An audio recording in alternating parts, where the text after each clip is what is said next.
संक्षेप विज्ञान कक्षा 8 इकाई 13 विद्युत धारा। विद्युत चालक एवं विद्युत रोधी पदार्थ। क्रियाकलाप।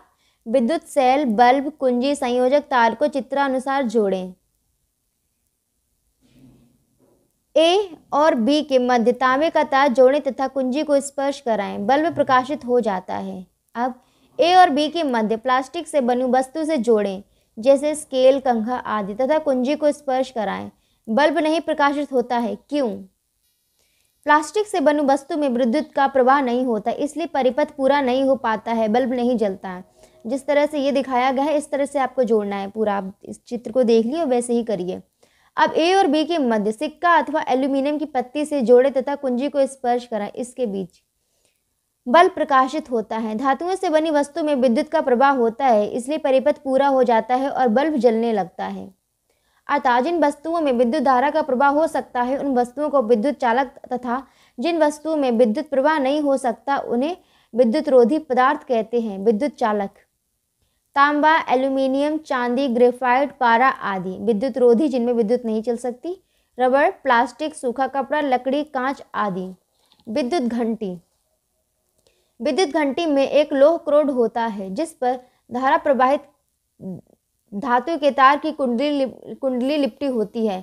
यह एक विद्युत चुंबक की भांति कार्य करता है। एक आर्मेचर जिसके एक सिरे पर हथौड़ा जुड़ा होता है विद्युत चुंबक के निकट इसके ध्रुवों के सामने रखा जाता है। जब कुंडली से धारा प्रवाहित होती है तो यह एक विद्युत चुंबक बन जाती है तथा लोहे के बने आर्मेचर को अपनी ओर आकर्षित करती है। फलस्वरूप आर्मेचर चुंबक की ओर आकर्षित हो जाता है। इस प्रक्रम में आर्मेचर के सिरे पर लगा हथौड़ा घंटी से टकराकर ध्वनि उत्पन्न करता है। घंटी को लगातार बजने योग्य बनाने के लिए ऐसी किसी युक्ति की आवश्यकता होती है जो हथौड़े को आगे पीछे करे। इस युक्ति को अंतरायित्र कहते हैं। घंटी के आर्मेचर का डिजाइन इस प्रकार का बनाया जाता है कि विद्युत चुंबक की कुंडली में विद्युत धारा इसके चलायमान सिरे के पास लगे संपर्क से होकर प्रवाहित हो। जब विद्युत चुंबक आर्मेचर को अपनी ओर खींचता है तो इससे जुड़ा संपर्क भी इसके साथ ही खिंच जाता है। परिणाम स्वरूप परिपथ टूट जाता है तथा विद्युत चुंबक की कुंडली में धारा का प्रवाह रुक जाता है। जैसे ही विद्युत चुंबक अपना चुंबकीय गुण खोता है यह आर्मेचर को अपनी ओर नहीं खींच पाता। तब आर्मेचर से जुड़ी कमारी इसे अपनी ओर खींच लेती है, जिससे संपर्क अपनी पूर्व स्थिति में आकर परिपथ को पुनः पूरा कर देता है। इस प्रकार कुंडली में विद्युत धारा पुनः प्रवाहित होने लगती है और यह चक्र स्वतः चलता रहता है। घरेलू विद्युत उपकरणों के प्रयोग में सावधानियां। घरों, दुकानों तथा कारखानों में विभिन्न विद्युत उपकरणों को चलाने के लिए विद्युत लाइनें बिछाई जाती हैं और इन विद्युत लाइनों में मेंस के द्वारा विद्युत परिपथों में विद्युत धारा का प्रेषण किया जाता है। मेंस में एक स्विच होता है जिसके द्वारा विद्युत धारा का प्रवाह परिपथ में किया जा सकता है या रोका जा सकता है।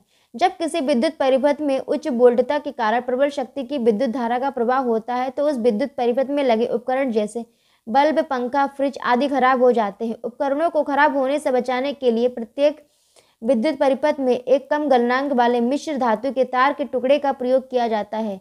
यह तार का टुकड़ा एक विद्युत रोधी आधार के कटआउट में लगाया जाता है। इस छोटे तार को फ्यूज कहते हैं। इसे मेंस के श्रेणी क्रम में जोड़ा जाता है।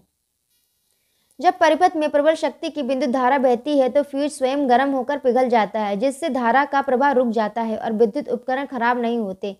फ्यूज के अतिरिक्त निम्नलिखित सुरक्षात्मक उपाय भी अपनाने चाहिए। विद्युत धारा के खुले तार को नहीं छूना चाहिए। भीगे हाथों से स्विच को नहीं छूना चाहिए। घरों में अच्छे विद्युत रोधी लेप वाले संयोजक तार लगाए जाएं। विद्युत उपकरण मानक स्तर ISI के ही प्रयोग में लाए जाएं। घरों में वायरिंग कराते समय उदासीन तार का संबंध पृथ्वी अर्थिंग से अवश्य किया जाए। विद्युत कार्य करते समय रबड़ के दस्ताने पहने जाएं। विद्युत परिपथों में सुरक्षा के दृष्टिकोण से सुरक्षा फ्यूज का प्रयोग अवश्य किया जाना चाहिए। किसी प्रकार के खतरे की आशंका होने पर सर्वप्रथम मेंस का स्विच ऑफ कर देना चाहिए। अमीटर एवं वोल्ट मीटर। पहले पढ़ेंगे अमीटर। विद्युत परिपथ में विद्युत धारा का मापन अमीटर द्वारा किया जाता है। यह है अमीटर। विद्युत परिपथ में अमीटर को संकेत के रूप में, यह है इसका संकेत, चिन्ह से व्यक्त करते हैं। अमीटर के धन टर्मिनल को सेल अथवा बैटरी के धन ध्रुव से तथा ऋण सिरे को बैटरी के ऋण सिरे से जोड़ते हैं। इसके परिपथ में श्रेणी क्रम में जोड़ा जाता है। अमीटर का प्रतिरोध बहुत कम होता है। आदर्श अमीटर का प्रतिरोध 0 होता है। वोल्ट मीटर, चालक के सिरों के बीच विभवांतर ज्ञात करने के लिए वोल्ट मीटर का प्रयोग किया जाता है। विद्युत परिपथ में वोल्ट मीटर को संकेत के रूप में यह संकेत से व्यक्त करते हैं। विद्युत परिपथ में जिन दो बिंदुओं के मध्य विभवांतर ज्ञात करना होता है, वोल्ट मीटर को उन बिंदुओं के मध्य समांतर क्रम में जोड़ा जाता है। वोल्ट मीटर का प्रतिरोध बहुत अधिक होता है। आदर्श वोल्ट मीटर का प्रतिरोध अनंत होता है। यह वोल्ट मीटर इस तरह का दिखता है। ये आपने कई बार देखे होंगे अपने घरों में। हमने सीखा आवेश प्रवाह की दर को विद्युत धारा कहते हैं। इसका मात्रक एम्पियर होता है। विद्युत धारा दो प्रकार की होती है, दिष्ट धारा एवं प्रत्यावर्ती धारा। सेल और जनित्र विद्युत धारा के स्रोत हैं। संपूर्ण परिपथ में एकांक आवेश को प्रवाहित करने के लिए सेल से जो ऊर्जा प्राप्त होती है उसे सेल का विद्युत वाहक बल कहते हैं। विद्युत वाहक बल का मात्रक वोल्ट होता है। एकांक आवेश को किसी चालक के एक सिरे से दूसरे सिरे तक प्रवाहित करने के लिए जितनी ऊर्जा की आवश्यकता होती है उसे उसके सिरों के बीच विद्युत विभवांतर कहते हैं। V बराबर W/Q। विद्युत विभवांतर का मात्रक वोल्ट या जूल बटे कूलाम होता है। प्रतिरोध का मात्रक ओम है। किसी चालक में धारा प्रवाहित होने पर उसके ताप का बढ़ना धारा का ऊष्मीय प्रभाव है। किसी चालक में धारा प्रवाहित होने पर उसके आसपास चुंबकीय क्षेत्र का बनना धारा का चुंबकीय प्रभाव है। विद्युत धारा का किसी अम्ल या क्षार के घोल में प्रवाहित होने पर घोल का विघटित होना विद्युत धारा का रासायनिक प्रभाव है। अमीटर द्वारा परिपथ में विद्युत धारा मापी जाती है। इसे परिपथ में श्रेणी क्रम में लगाते हैं। इसका प्रतिरोध बहुत कम होता है। वोल्ट मीटर द्वारा परिपथ में विद्युत विभवांतर नापा जाता है। इसे परिपथ में समांतर क्रम में लगाते हैं। इसका प्रतिरोध बहुत अधिक होता है। घरों में विद्युत उपकरणों की सुरक्षा के लिए फ्यूज का उपयोग किया जाता है।